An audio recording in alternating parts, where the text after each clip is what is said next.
The country and teaching this to our kids. A new art project is aiming to do that by blending the colors of red and blue, making them less divisive. Our Carla Navarrete live at Phoenix Art Museum this morning about this cause. Good morning. Yeah, good morning to you, Kaylee. Yeah, this all started by Ann Morton. She's a local artist who started blending fabric of red and blue to create violet. And then soon after that, thousands of others joined in and decided to make these squares as well. Now, they're going to be displayed here at the Phoenix Art Museum coming up in March. But before that, they're sending these squares to Congress.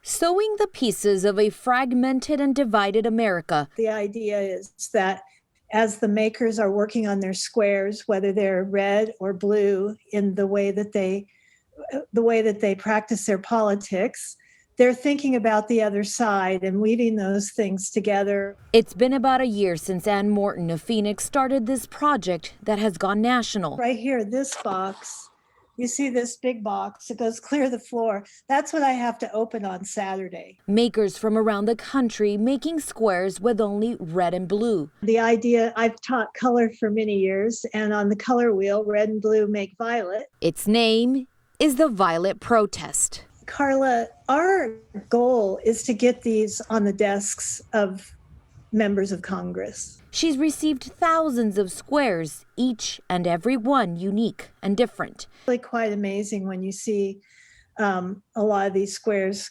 come together. Here's this is a little stack, but you can kind of see just a little bit, and there's 116 stacks. And so in sets and bundles of 50 representing each state. We're kind of saying, look, we're the moms of America.